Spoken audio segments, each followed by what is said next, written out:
Donc je disais qu'on allait commencer le webinaire consacré à l'épaule tête-épaule et je mettais en garde ceux qui débutent dans le domaine de l'analyse technique. Faites attention, à titre personnel j'utilise les CFD, mais les CFD sont des produits dérivés, ce sont des outils qui vous permettent d'optimiser vos opérations spéculatives.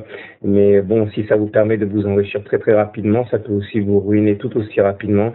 Les produits dérivés, au même titre que les turbos, les varans, etc., ce sont des produits qui sont des Formule 1 et on ne met pas une Formule 1 entre les mains de pardon, de quelqu'un qui vient de passer son permis. Donc attention, l'analyse technique, c'est à consommer sans modération. Le trading, il faut avoir quand même une expérience des marchés financiers. Et même si les CFD sont sans doute, à mon sens, des produits dérivés très très très efficaces, il ne faut pas oublier que le potentiel de perte est tout à fait réel. Voilà. Alors commençons avec le plus simple, la physionomie de l'épaule, tête-épaule. Quelqu'un me dit qu'il n'a pas de son. Est-ce que rapidement vous pouvez confirmer que vous avez du son si vous en avez, s'il vous plaît? Ok, c'est parfait. Ok, merci à tous. Ok, c'est bon. Alors, je reprends. Donc la physionomie de l'épaule tête-épaule et la suivante. Ah oui, j'ai oublié de le dire, mais je le disais pendant que j'étais en off. Il y a une zone de chat. N'hésitez pas à l'utiliser pour poser vos questions, tout en sachant que je réponds aux questions en fait à la fin pour ne pas nuire à la fluidité du discours. Donc posez vos questions. C'est pas que je vous ignore. Si je n'y réponds pas, c'est que j'y répondrai au bout de 20 à 25 minutes quand j'aurai terminé l'exposé théorique. Donc la physionomie de l'épaule tête-épaule est très classique. Elle ressemble à ça. C'est-à-dire que les courbes vont monter. Et puis ils vont remonter encore plus haut pour finalement monter une troisième fois.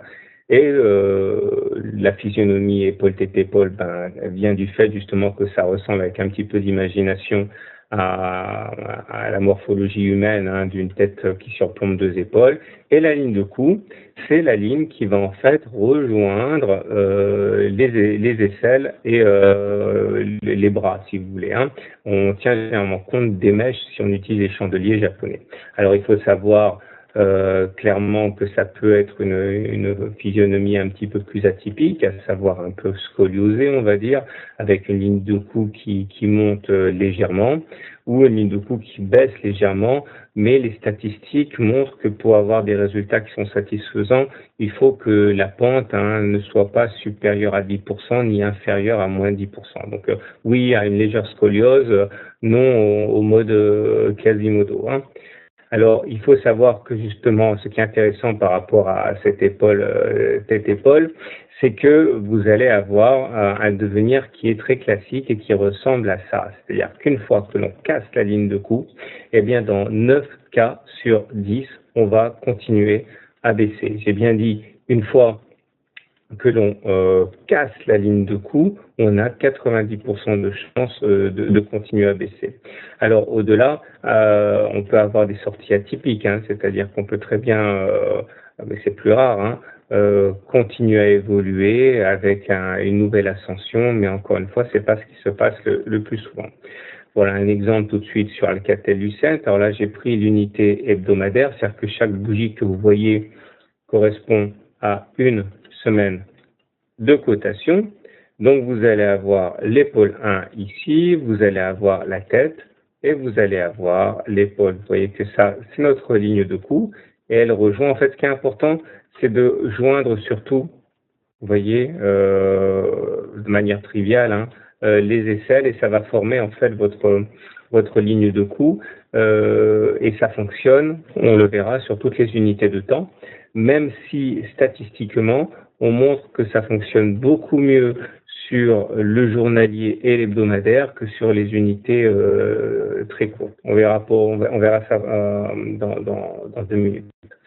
Alors, on peut avoir ce qu'on appelle également des épaules tête-épaule complexes, c'est-à-dire complexe d'une part parce que la pente de la ligne de cou va être supérieure à 0, là clairement elle monte, mais vous allez pouvoir également assister à des épaules tête-épaule complexes du fait qu'il va y avoir une asymétrie entre l'épaule 1 et l'épaule 2. Là, vous voyez, vous avez l'épaule 1 qui est clairement plus longue que l'épaule 2, tant que ça reste proche d'une physionomie d'ETE, d'épaule tétépole, c'est acceptable. Le plus important, c'est de comprendre qu'il ne faut pas que cette épaule tétépole n'existe que dans l'œil de l'observateur, c'est-à-dire qu'il ne faut pas forcer le cadre, il faut que la physionomie de l'épaule tétépole s'impose d'elle-même sans que vous ayez besoin de forcer cette épaule tétépole sur le graphe. Ça doit vraiment traduire une physionomie de marché.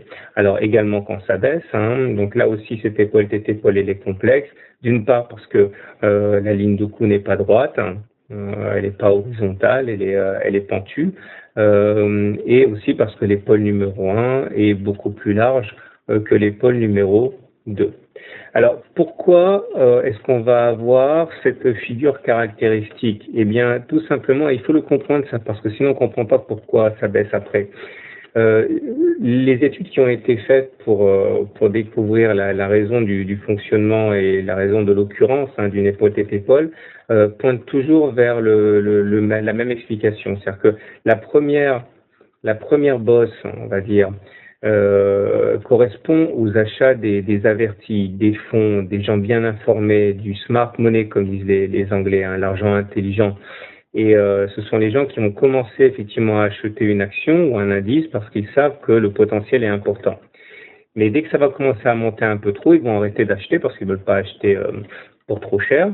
Ça va donc rebaisser. Mais dès que ça revient sur des niveaux acceptables, on va avoir un retour des institutionnels qui vont acheter, mais également la masse, c'est-à-dire les gens comme vous et moi qui avons des informations de seconde main et qui allons acheter une fois que les informations auront filtré et qu'on trouvera de bonnes raisons d'acheter. Et là, effectivement, il va y avoir un vrai engouement pour l'action. Ça va nous donner la tête parce que les institutionnels sont rejoints par le public et il y a un phénomène de bulle qui risque de s'installer. Et la troisième bosse va être en fait celle des retardataires, ceux qui veulent commencer à acheter une action parce qu'ils se disent qu'on va remonter au niveau de la tête, mais en fait, ce qu'il faut savoir, c'est que ce sont les retardataires seulement qui arrivent, et généralement, ils arrivent trop tard. Les institutionnels ont déjà pris leur profit sur les sommets, puisque c'est ça qu'ils disaient depuis le début, et on va casser la ligne de coût, en fait, au moment où plus personne ne veut acheter, et les derniers vendeurs déçus de ne pas rejoindre le sommet commencent à larguer leurs titres, et on va s'effondrer une fois que certains, les derniers justement, vont être apeurés et vont liquider rapidement leur position.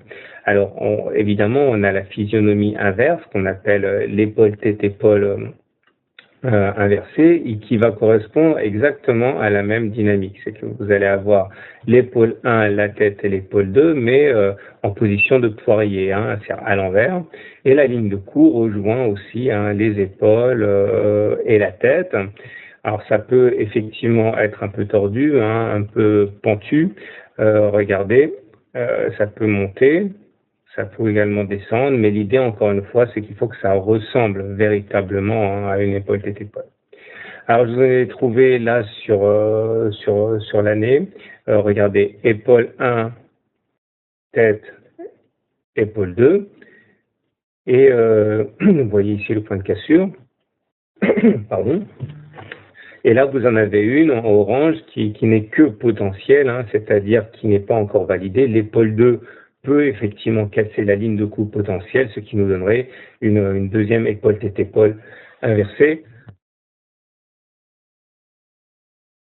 Et d'ailleurs, il faut savoir que, on verra ça dans la partie trading et investissement, que tant que l'on n'a pas cassé la ligne de coup, on ne peut pas véritablement parler d'épaule tête-épaule ni d'épaule tête-épaule inversée. Alors, ce qu'il faut également comprendre, c'est que l'épaule tête-épaule va être utilisée aussi bien par les investisseurs au long cours que par les traders, mais selon des schémas un petit peu différents. C'est ce qu'on va voir maintenant. Est-ce que, avant d'attaquer ça, est-ce que vous avez, dites-moi si je vais trop vite, si je vais trop lentement, allez-y, utilisez votre zone de chat, dites-moi si vous pensez qu'il faut que j'accélère ou s'il faut, ok, bien, c'est bien, ça va, nickel pour la vitesse, parfait, ok, merci les gars, c'est sympa. Merci à tous. Ok, ça roule. Merci encore. Ok, on enchaîne maintenant avec l'utilisation finalement que l'on a de l'épaule tête-épaule et de l'épaule tête-épaule inversée. Alors pour l'investisseur, ça peut vous servir à acheter une action. Alors, ce qu'il faut bien comprendre, merci Hervé, c'est que l'investisseur, contrairement au trader, a le temps, et je dirais même le devoir, de s'intéresser aux fondamentaux. C'est-à-dire qu'il va décider d'acheter du Total ou de vendre du Renault parce que fondamentalement, il a déjà une vague idée de la valeur de l'action et qu'il sait qu'il y a un potentiel de gain ou de baisse. Donc en fait, tout ce que je vais dire maintenant vient se greffer sur un scénario pour lequel l'investisseur a déjà mené une analyse de fond sur la valeur. Alors l'idée, c'est que là j'ai pris Bouygues en unité jour, c'est-à-dire que chaque bougie correspond à une journée de cotation. L'investisseur, normalement, devrait acheter lorsqu'il y a cassure de la ligne de coût. Alors vous allez me dire, ouais, mais si on achète avant, on gagne quand même plus. C'est sûr, il y a plein de raisons d'acheter avant. Il y a plein d'outils différents d'analyse technique qui auraient sans doute justifié que l'on achète avant. C'est pas la question. Mais là, avec l'hypothèse de l'utilisation de l'épaule tête-épaule, c'est qu'on veut vraiment mettre toutes les chances de son côté. Et encore une fois, les statistiques montrent que dans plus de 80%, 90% des cas, en fait, près de 90% des cas, lorsque l'on casse la ligne de coût, eh bien, on a une continuation du mouvement. Donc, on a toujours le grand dilemme qui est gagner plus en achetant précocement, mais en risquant de se planter, ou acheter plus tard, gagner moins, mais ayant plus de chances d'avoir bon. Et c'est vrai que l'idée d'acheter au niveau de la zone cerclée en orange, c'est sûr qu'on peut faire la fine bouche en disant ouais, si on avait acheté avant, on aurait gagné plus. Mais encore une fois, en achetant dans la zone orange, on se met du côté des statistiques et on réduit très très très très fortement les chances de se planter. En particulier, si vous avez suivi l'actualité, si vous avez lu les notes de banques, etc., de cabinets d'analyse qui disent que Bouygues mérite d'être acheté. Et là, vous allez effectivement sortir lorsque vous pensez avoir atteint l'objectif qui était fixé par vous ou par les fameux cabinets d'analyse. Alors, l'épaule tête-épaule peut être également utilisée pour vendre une action. Mais là, c'est pareil, on parle pour l'investisseur, c'est-à-dire la personne qui va s'intéresser à l'action et remarquer que là, on a quand même atteint nos objectifs, les objectifs des cabinets d'analyse. Et l'idée, c'est qu'on va vendre lorsque l'on va casser la ligne de coût. Alors là, pareil, certains vont dire, ouais, mais attends, c'est quoi cette histoire? On aurait pu vendre à 38, à 39, pourquoi on va vendre à 36 ou 37? Tout simplement parce qu'une fois qu'on a cassé la ligne de coût, c'est un peu, mort, quoi. C'est-à-dire que les chances de continuer à baisser sont très très fortes, alors qu'avant la cassure de la ligne de coût, rien n'empêchait éventuellement d'envisager un nouveau rebond. C'est pour ça, j'insiste, la ligne de coût doit être utilisée normalement en cas de cassure de ligne de coût. Avant, ce n'est qu'une épaule tête-épaule potentielle. Alors certains qui utiliseront d'autres outils pourront éventuellement décider de vendre à découvert ici et éventuellement de renforcer là. Ok, mais ça demande déjà l'utilisation d'autres outils et puis ce sont des opérations qui sont du coup plus risquées en ce sens que les statistiques qui jouent en faveur de l'épaule tête-épaule jouent une fois que la ligne de coût a été cassée. Alors maintenant, on va parler du trading. Alors le trader, ça va être d'une part quelqu'un qui va agir sur une unité de temps qui est beaucoup plus réduite, bien inférieure à celle de l'investisseur.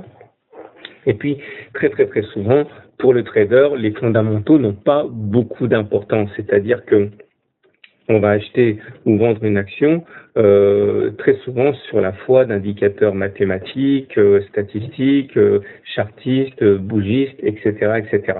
Et là, on retrouve des principes de base qui sont à peu près les mêmes, qui sont les mêmes en fait pour l'épaule tête-épaule et l'épaule tête-épaule inversée. L'idée, c'est que là, j'ai pris Nicox, ok. Donc là, c'est en unité jour. Une fois que vous avez repéré l'épaule 1, l'épaule 2 et la tête, normalement, l'achat devrait être déclenché ici. À ce niveau, pas de nouveauté, mais c'est au niveau des objectifs qu'il va falloir utiliser une méthode assez stricte. Le premier objectif va correspondre en fait à la hauteur de la dernière épaule. Vous voyez ce segment-là, vous allez le reporter au-dessus de la ligne de cou, ça vous donne l'objectif premier. Le dernier objectif, c'est la hauteur de la tête qui va cette fois être reportée au-dessus de la ligne de cou, ça vous donne le point 1.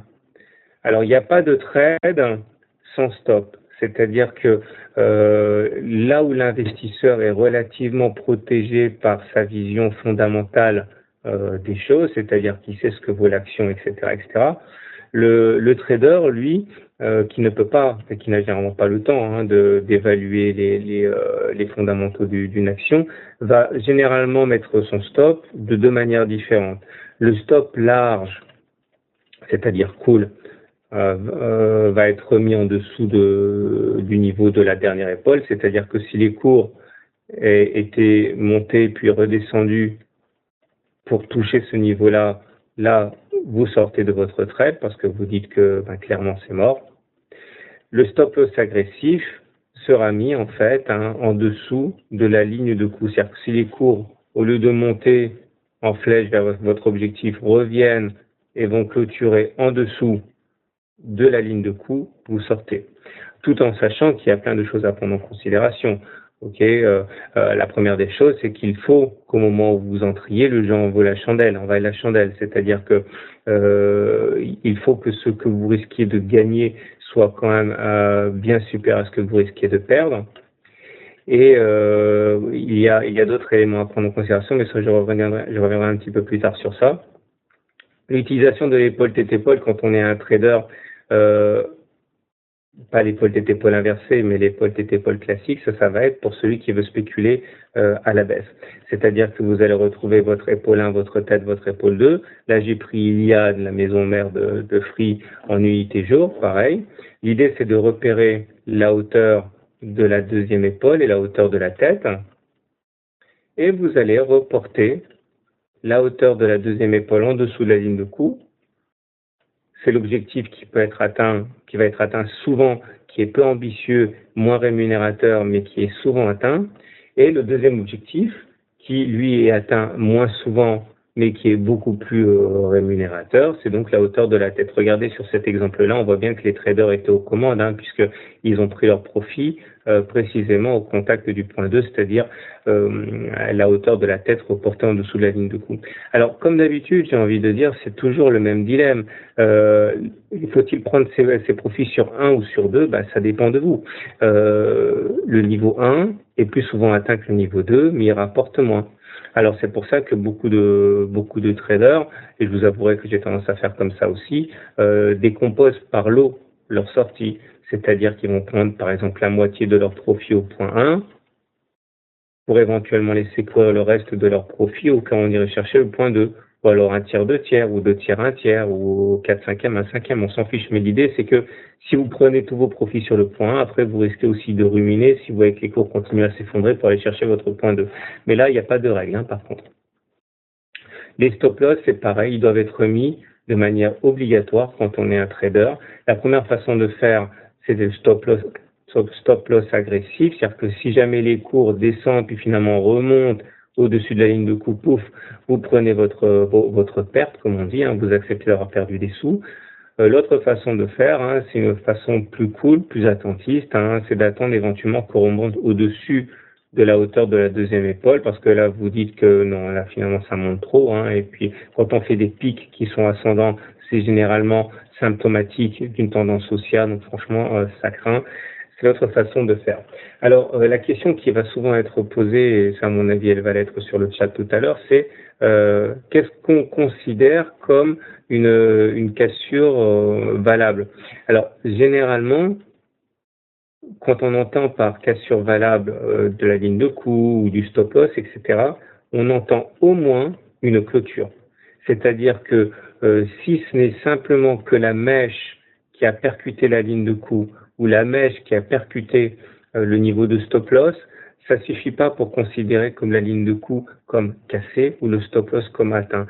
Beaucoup de traders attendent que l'on clôture en dessous de la ligne de coup et que l'on clôture au-dessus du stop loss pour le considérer comme valide et justifier toutes les conséquences que cette cassure implique.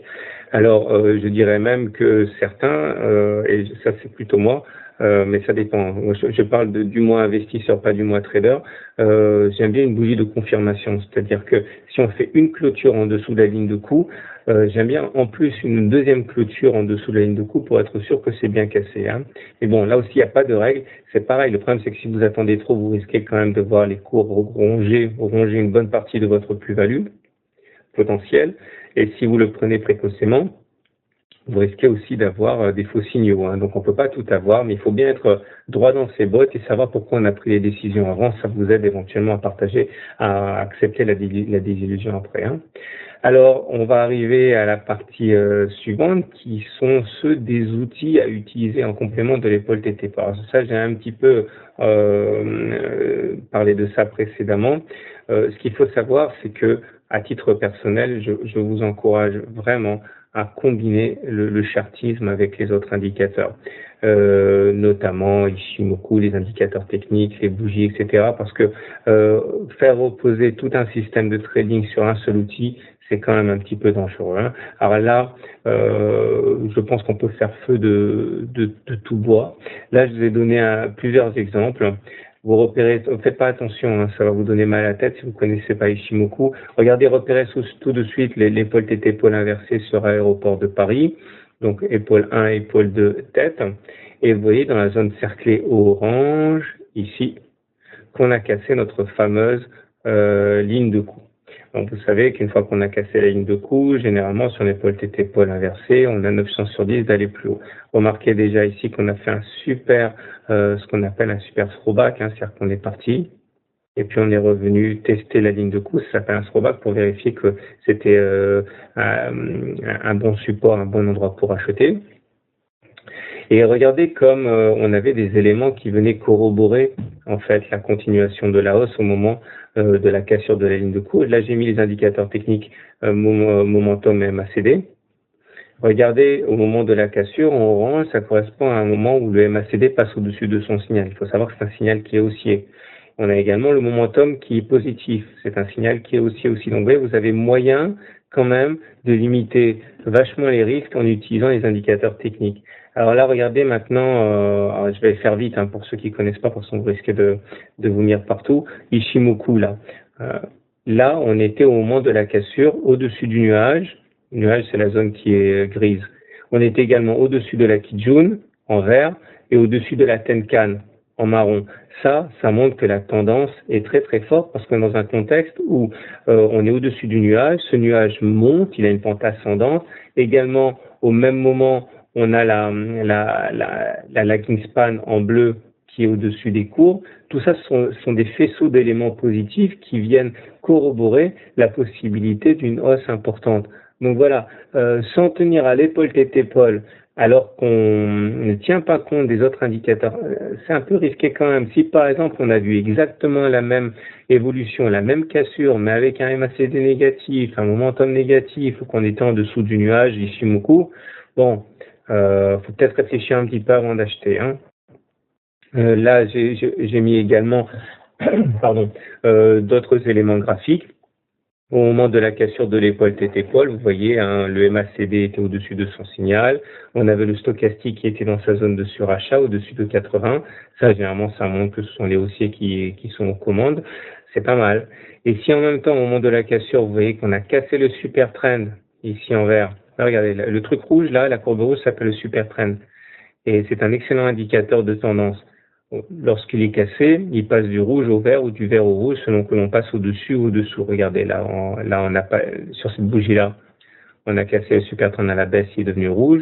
Là, le super trend est passé à la hausse par les cours, il devient vert. Bref, on a cassé le super trend en même temps qu'on a cassé la ligne de coup. Bon, vous êtes relativement rasséréné par rapport à la possibilité de la hausse, d'autant que le SAR, c'est les petits points marrons là, sont aussi. C'est-à-dire que les SAR est en dessous des cours, autrement dit les cours sont au-dessus des SAR. Au regard de cet indicateur, SAR, le stop and reverse, c'est un élément qui vient également confirmer que vous êtes haussier. Voilà, je pense qu'on a terminé pour la partie théorique. Maintenant, je vais passer aux questions. Je vais essayer de répondre à toutes les questions que vous posez. Alors, ce que vous devez savoir, c'est que la présentation de ce soir, c'est un extrait enfin, ce sont les grandes lignes du e-book que j'ai écrit sur le thème. Si vous voulez en savoir plus, si vous voulez plus d'exemples, si vous voulez des exercices corrigés, si vous voulez une vidéo comme celle celle à laquelle vous venez d'assister, etc., vous pouvez le retrouver dans mon e-book consacré à l'épaule, tête, épaule, et tout ça, c'est sur mon blog, sur tradosortrading.blogspot.com. N'hésitez pas. Tous les soirs, je fais des vidéos, si vous connaissez pas, pour analyser le CAC, et j'essaie de vous expliquer en temps réel, tous les soirs, les grands principes de l'analyse technique. Bon, alors maintenant, je vais regarder avec vous les questions qui m'ont été posées. Alors, je prends les questions une à une. Allez-y, posez toutes les questions. J'en ai gardé sous le coude. Il y a des choses que j'ai pas dites pour l'instant parce que je vais les dire au moment où vous allez poser des questions. Alors, c'est pas très agréable à entendre, puisque c'est assez haché, mais il faut que je fasse défiler. Donc, si vous voyez que je réponds pas aux questions, soyez patient, éventuellement reposez, parce que comme il y a beaucoup de questions, je suis obligé d'utiliser un scroll down avec ma souris, et parfois je zappe des questions.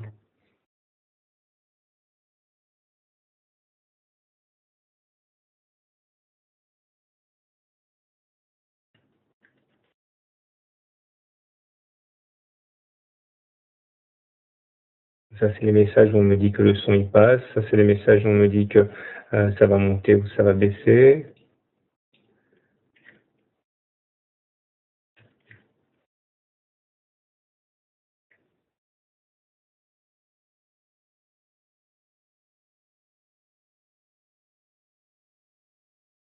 Alors, Christian dit, donc une épaule 1 se fait juste sur 2, 3 ou 4 séances maximum. Voilà, ça c'est une excellente question. Oui et non. C'est-à-dire que l'épaule tête épaule fonctionne sur toutes les unités de temps avec des fortunes diverses. C'est-à-dire qu'une épaule tête épaule peut très bien être menée en unité de temps hebdomadaire. Donc ça veut dire qu'on va avoir des épaules qui vont durer des semaines et des semaines, voire même des mois. L'idée, c'est toujours la même, c'est que les gens rentrent progressivement à l'achat sur une action, mais dans des timings divers qui sont la conséquence en fait de l'accès à l'information, de l'effet de bulle qu'il peut y avoir. Donc 3 ou 4 séances éventuellement sur une épaule tête épaule horaire, en unité de temps horaire, mais généralement ça prend plus de temps que ça.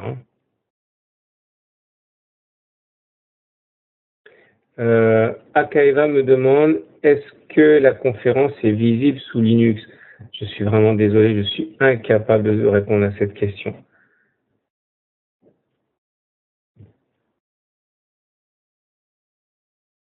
Alors ça, c'est les messages qui me disent que la vitesse était bonne, la vitesse d'explication. Merci pour les encouragements. Alors, Jean-Baptiste, on doit bien prendre les mèches des bougies pour la ligne de coup. Je dis oui. Je dis oui, mais encore une fois, le plus important, c'est que ce soit lisible. Il ne faut pas forcer le trait. Le grand piège qui guette l'analyse technique, c'est de vouloir faire correspondre la réalité avec des schémas théoriques. C'est-à-dire que l'analyse technique doit voir ce que les marchés font. Il ne doit pas forcer le graphe et obliger le marché à coller à ce qu'il a en tête.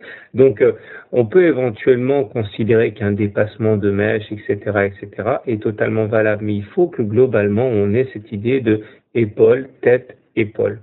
Ok, ne pas forcer le trait, respecter le graphe, parce que sinon, tout simplement, vous aurez une vision fausse de la situation. Alors, Jean-Laurent, salut Jean-Laurent de Thaïlande. Pour les puristes, normalement, il faut que le sommet de E2 soit inférieur à celui de 1 pour fermer. Alors, voilà. Je répète la question, c'est une très bonne question. Pour les puristes, normalement, il faut que le sommet de E2 soit inférieur à celui de 1 pour conformer l'épaule tête épaule. Alors, oui et non. Il y a plein de stats à ce niveau. Si on regarde les sommets, il faut comprendre encore une fois, c'est pour ça que j'ai commencé avec ça. Faut comprendre la psychologie de l'épaule tête-épaule. L'épaule 2 correspond au moment où les suiveurs, ceux qui sont un petit peu, comment dirais-je, les moins informés, soyons clairs, achètent. C'est-à-dire que il y a les fonds qui sont passés avant, qui sont servis grassement. Il y a les investisseurs avisés qui se sont servis grassement. Il y a la foule qui s'est servie grassement. Et les mecs qui interviennent en E2, c'est très souvent des gens qui sont mal informés ou des gens qui espèrent qu'on va retourner sur le niveau de la tête. Et donc, clairement, il y a presque plus personne qui achète en E2. Et c'est pour ça que très souvent, eh bien, l'épaule E2 va être plus basse que l'épaule E1, mais c'est pas systématique. Mais il est clair que si c'est le cas, généralement, c'est un élément qui augmente la crédibilité de la figure parce que ça montre bien que les acheteurs sont en situation d'infériorité numérique. Hein. Je sais pas si j'ai été très clair. Alors, Paul, je pensais que le comportement des volumes, plutôt en baisse sur l'ensemble de la figure, avait également une importance. Tout à fait. Merci de m'avoir posé la question, Paul. Alors, on va revenir à cette sorte de volume. Normalement, c'est-à-dire encore une fois statistiquement, puisque nous, les analystes techniques, on bosse avec les probas, statistiquement, les volumes de l'épaule 2 sont faibles par rapport au volume de l'épaule 1 et de la tête, pour exactement les mêmes raisons. L'épaule 1 correspond aux initiés et correspond au fond. Ok, ils vont entrer progressivement, donc il va y avoir des volumes importants par rapport au passé. Mais lorsqu'il va y avoir une véritable, comment dirais-je, bulle spéculative qui va se former autour de l'action, on va avoir une explosion des volumes parce que tout le monde va vouloir acheter du Renault, du Peugeot, du Iliad ou du Apple, et là effectivement les volumes vont exploser. Dans l'épaule 2, eh bien, étant donné qu'il y a relativement peu d'intervenants qui veulent acheter, et c'est surtout l'occasion pour fourguer ces derniers titres quand on les a en portefeuille, on va avoir normalement une baisse de volume, tout à fait. Si vous avez une épaule tête-épaule avec des volumes importants sur la deuxième épaule, méfiez-vous, on risque de repartir vers le haut contre ce qui se passe de manière probabiliste. Alors, Hannibal, salut Hannibal. En analyse Héliotis, qu'en est-il de l'épaule, tête-épaule? C'est une excellente question, mais tu vois, pour le coup, je vais passer parce que, étant donné que je suis pas un spécialiste d'Héliot, je risque de raconter des bêtises. Si tu as une explication en Héliotis de l'épaule, tête-épaule, tu peux la mettre sur le chat, j'en ferai profiter tout le monde. JP, est-ce que les volumes sont concernés par l'épaule tête-épaule? Alors oui, ils sont concernés par l'épaule tête-épaule, mais avec c'est pour ça que en intraday ça fonctionne pas très très bien l'épaule tête-épaule parce que on peut avoir des épaules tête-épaule qui vont se faire avec des volumes qui sont complètement aléatoires. Hein. Donc je reprendrai simplement ce que j'ai dit tout à l'heure. Oui, normalement sur la deuxième épaule, les volumes baissent. Hein.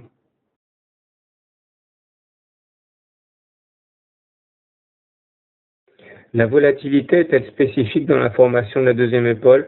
Non, je pense que c'est assez aléatoire. Hein. Il peut y avoir des phénomènes de volatilité élevés ou faibles. J'ai jamais remarqué à travers les graphes que j'ai utilisés qu'il y avait une règle quant à l'augmentation de la volatilité sur la deuxième épaule. Hein.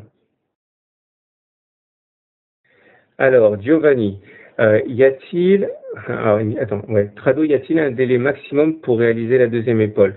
Alors, je dirais deux choses. La première des choses, c'est qu'il faut que ça ressemble à, regardez l'écran, il faut que ça ressemble à mince. Il faut que ça ressemble à ça. Si vous avez un truc qui ressemble à ça, non, ça ressemble pas à une épaule tête-épaule, ok? Donc il faut vraiment que je redirai ce que j'ai dit tout à l'heure. Il y a une psychologie derrière l'épaule tête-épaule et ça doit correspondre à des sommets quand même assez collés, assez rapprochés pour que ça ressemble à ce à quoi ça doit ressembler théoriquement.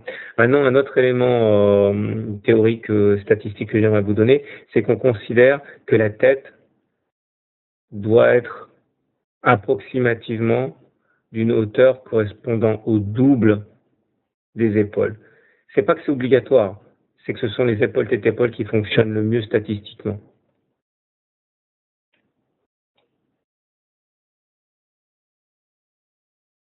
Alors, Mathieu, bonsoir. Est-ce que les épaules tête épaule fonctionnent sur le forex? Alors, je suis désolé, je suis encore obligé de me répéter. Oui, ça fonctionne sur le forex, hein, dans le sens où on peut avoir des mouvements comme ça où les premiers achètent, puis après c'est la foule qui achète, etc. Mais le marché du forex c'est quand même un marché où les investisseurs sont assez, comment dirais-je, avertis.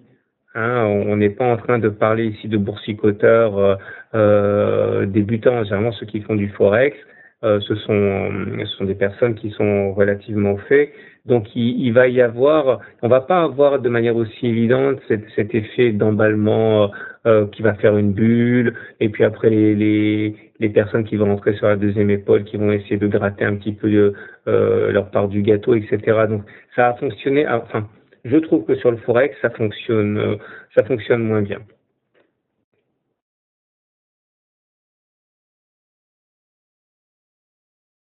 Hervé dit, je suis débutant, j'aurai trop de questions. Si tu débutes, Hervé, sache que j'offre mon livre 100% débutant. Hein, si tu sais, sur simple demande, tu envoies e-book gratuit à tradosaurgmail.com, hein, c'est marqué sur mon blog, et j'offre le e-book de, de découverte, hein, de l'analyse technique, hein, donc n'hésite pas.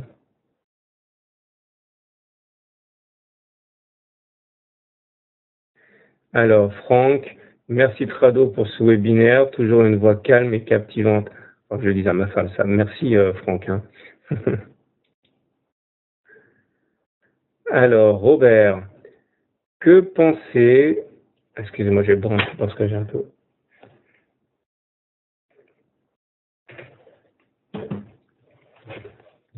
Merci.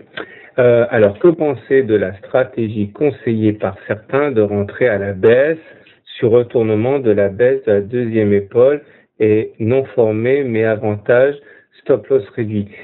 Ouais, alors ça, Robert, là, je pense qu'on va également retomber sur le même type de réponse, c'est-à-dire que, bon, clairement, je vais vous montrer un graphe, hein. Sinon, je parle un petit peu dans le vide. Regardez. Donc la question de Robert, c'est pas stupide du tout, hein. L'idée, regardez le graphe de Iliad. L'idée, Robert dit, étant donné qu'on peut tout à fait envisager l'épaule tête épaule, si on voit que sur l'épaule 2, les volumes sont faibles, qu'on est déjà bien engagé dans la formation, pourquoi est-ce que je ne commencerai pas à shorter ici?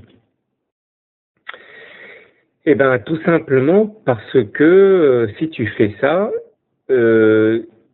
l'avantage, c'est que si tu mets ton stop loss là, eh bien, imaginons que tu spécules à la baisse ici et que tu te fasses sortir ici en perte, tu as un stop loss qui est réduit. Il est clair que à ce niveau, tu risques moins de sous en rentrant à ce moment-là, quitte à renforcer plus tard en cas de cassure. C'est ce que font souvent les traders un petit peu, on va dire, avertis.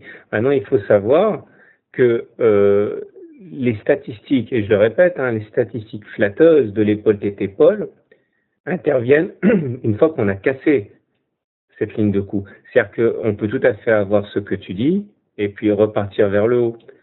Et dans ce cas, ou même, tu vois, rien n'empêche... Attends, je vais faire un peu le ménage.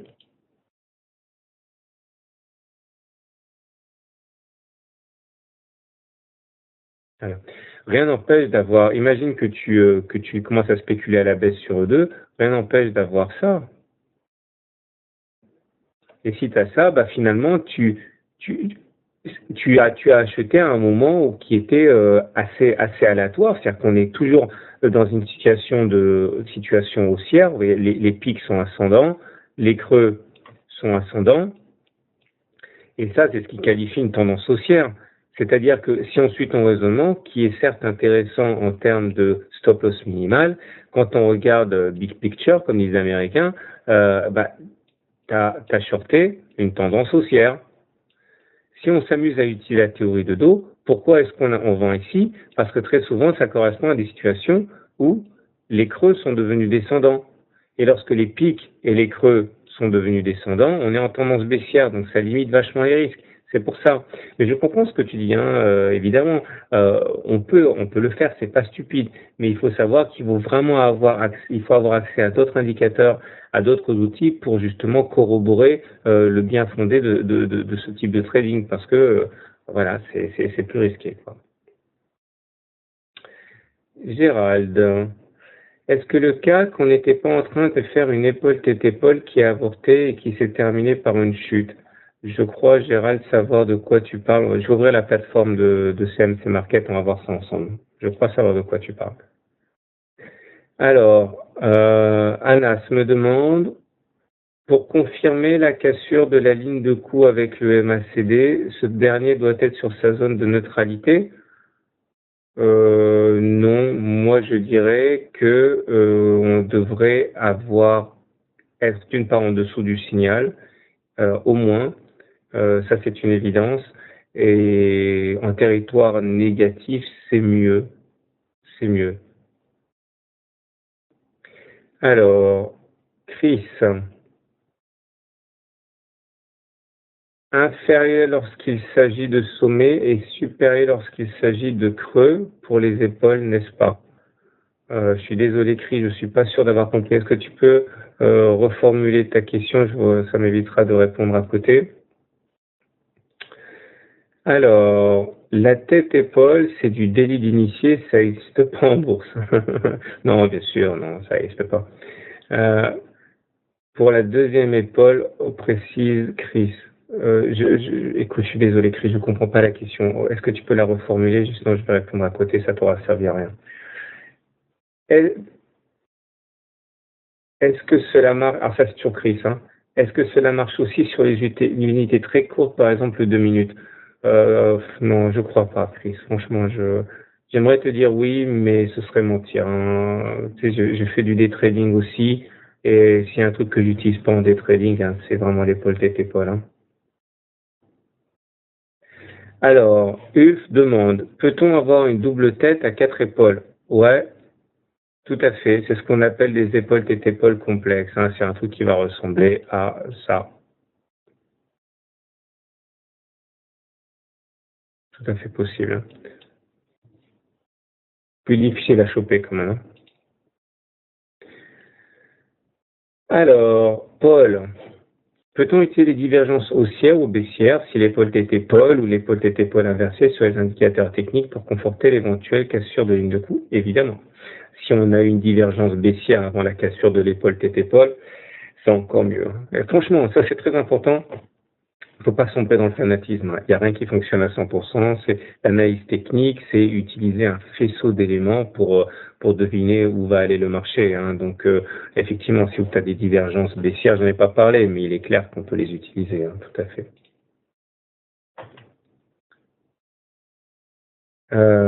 Véronique, merci Trado pour ton exposé. Le son est difficile pour moi à cause du réseau qui passe mal. Je m'éclipse. Bonne soirée.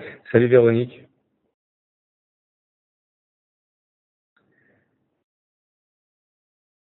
Alors, Hannibal, lecteur, dit Forex, position courte, donc UT petite, ouais.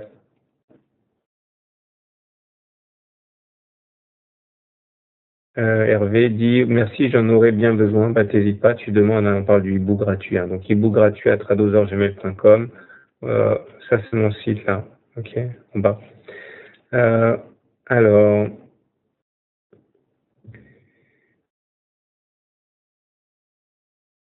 hello, la tête de l'épaule tête épaule peut être un ancien double top. Oui, tout à fait. Ouais, mais attention quand même, là, Roland, hein. Il faut pas que ce soit, comment dirais-je, pareil. Il faut que la figure existe dans la réalité, hein. C'est-à-dire que ça, purée, c'est moche. On dirait une chauve-souris. Ça peut fonctionner, ok? Mais si tu as ça, bon, faut commencer à faire gaffe un petit peu, hein. Parce que ça peut tout à fait être une figure d'élargissement. C'est pas pour ça que ça va pas baisser après, quoi, hein, mais les règles d'objectif, etc. sont différentes, hein. Alors, Mathieu, Merci pour le retour sur la M7 sur le CAC aujourd'hui. Ah ouais, tu parles de la vidéo que j'ai faite. Oui, j'étais vachement content, hein, j'étais vachement content. Euh, oui, c'est les CAC. Tous les soirs sur mon site, je fais une vidéo d'analyse technique du CAC, hein, c'est pour ça. Euh, alors, Jamal dit, ah salut Jamal, on peut shorter E2 parce qu'il peut devenir le point 4 de Wolf. Ouf, alors c'est super complexe. Écoute Jamal, je vois ce que tu veux dire, c'est intéressant, mais je vais pas trop en parler maintenant parce que si je mets de la vague de Wolf là-dedans, ça va perdre ceux qui débutent, hein. Alors, euh,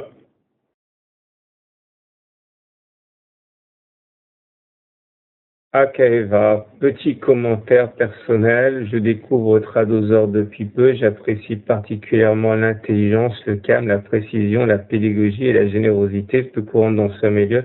Ah bah c'est sympa, merci à toi, je compte désormais parmi tes fidèles, même si je passe un jour sous Linux. Alors merci Akaeva, c'est vraiment sympa, ça me touche beaucoup ce que tu dis. Euh, alors... Jean-Baptiste, je n'ai pas pu assister à la séance, peut-être cela a été dit. J'ai lu qu'une épaule tête épaule ne devrait pas faire moins de 3 mois de construction en bougie journalière. Oui, alors ça vient du Pring, si ma mémoire est bonne. Martin Pring qui a dit ça.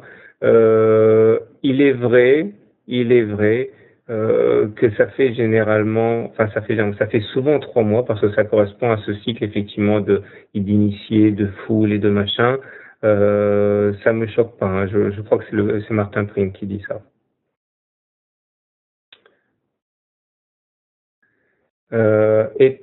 Paul Tétépol potentiel sur Air France. Bon, écoutez, vous savez quoi? Je vais ouvrir la plateforme pour les 10 minutes qui restent. Je pense on a répondu en gros aux questions qui étaient posées. Alors, là par contre, je vais faire un truc qui est pas très cool pour vous. Je vais vous éjecter. Restez là, mais en fait, vous n'allez pas pouvoir voir ce qui se passe parce que quand j'ai pas un débit super et lorsque j'ouvre la plateforme, parfois on se retrouve éjecté. Donc, je vais le faire. Voilà. Donc, à partir de maintenant, je vais ouvrir la plateforme de trading et on va voir si effectivement on a quelque chose sur Air France KLM.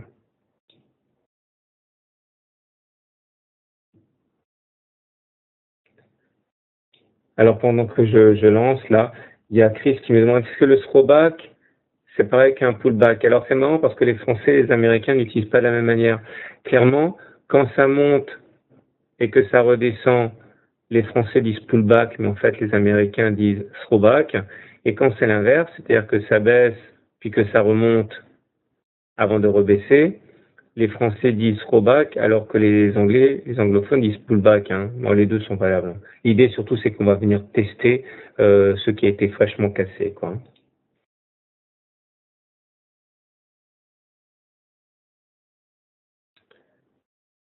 Alors, voilà, je rentre mes codes.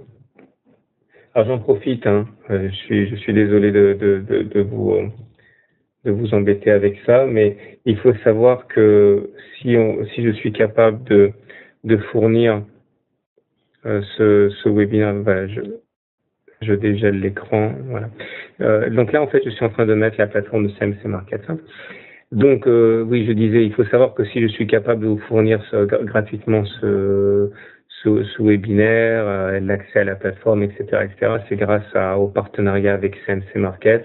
Donc, vous risquez, c'est pas sûr, mais vous risquez d'être contacté par un commercial qui va vous proposer d'ouvrir un compte de démonstration gratuit. Soyez sympa avec la personne qui va vous contacter, ça fait partie des règles du jeu, hein. Donc, si ça vous intéresse, sachez que vous allez ouvrir un compte avec un broker sérieux, qui est régulé, qui est un leader mondial. Si ça vous intéresse pas, dites simplement non merci, mais ne le rembarrez pas comme certains sauvages le font, c'est pas sympa. Voilà, un petit message perso. Donc reprenons. Alors oui, alors là vous n'êtes pas dans un cockpit d'avion, même si certains peuvent être impressionnés. L'idée c'est très très simple. Donc là on veut Air France KLM. Donc je me mets dans la liste des produits. Voilà, c'était déjà là. Donc Air France, je veux des actions. Voilà, actions françaises. Air France, je l'ai vu, il n'est pas très loin. Voilà, il est là. Donc, je demande le graphique et je vais le mettre en unité de temps mensuelle, c'est-à-dire que chaque bougie correspond à un mois de cotation. Et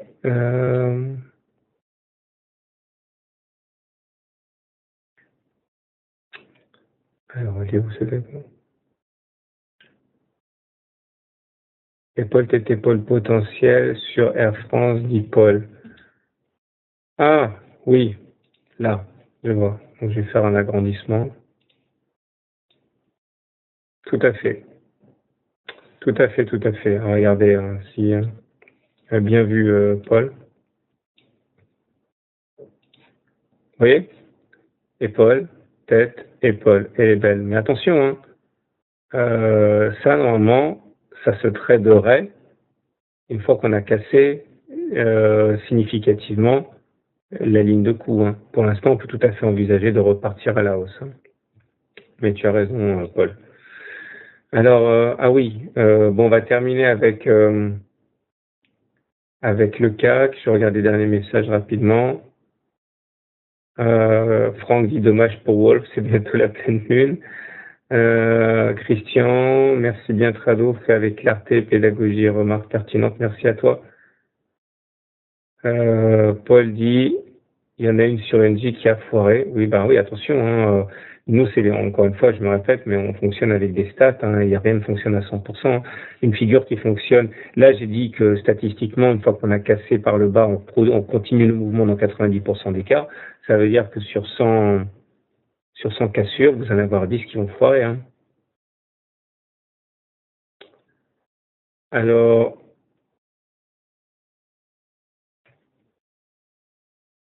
le CAC, oui, voilà, j'étais ça. Donc, je retourne à mon CAC. Alors, le CAC, je ferme cette fenêtre. Et je m'intéresse aux indices. En l'occurrence, le CAC. Je veux un graphe. Alors, US. Ah oui, c'est en une semaine ça. Donc, je veux du journalier. Alors, qu'avons-nous?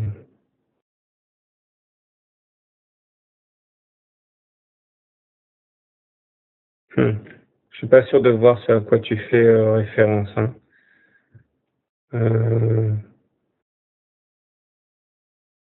Je vois rien ici qui s'apparente en fait à une belle épaule tête-épaule.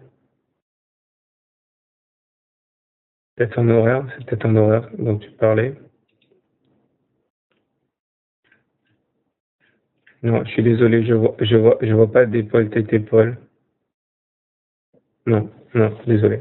Bon, bah, de toute façon, là, c'est l'heure. Écoutez, merci beaucoup de votre participation. Ça fait vraiment, vraiment, vraiment, vraiment plaisir. Vous êtes de plus en plus nombreux à assister à ces webinaires. Je vous rappelle, pour terminer, hein, que vous pouvez retrouver mes analyses tous les jours sur Tradosaur Trading. Si vous êtes intéressé par mes e-books, d'ailleurs, mon éditrice vient de mettre une offre pour tous les e-books à un prix qui est vraiment, vraiment très discount. N'hésitez pas à jeter un œil. Et puis, je vous dis, donc, au mois prochain, puisque c'est tous les mois qu'on se retrouve, pour un autre webinaire gratuit. Voilà, à très bientôt et sinon à demain sur mon blog pour la prochaine analyse. À bientôt.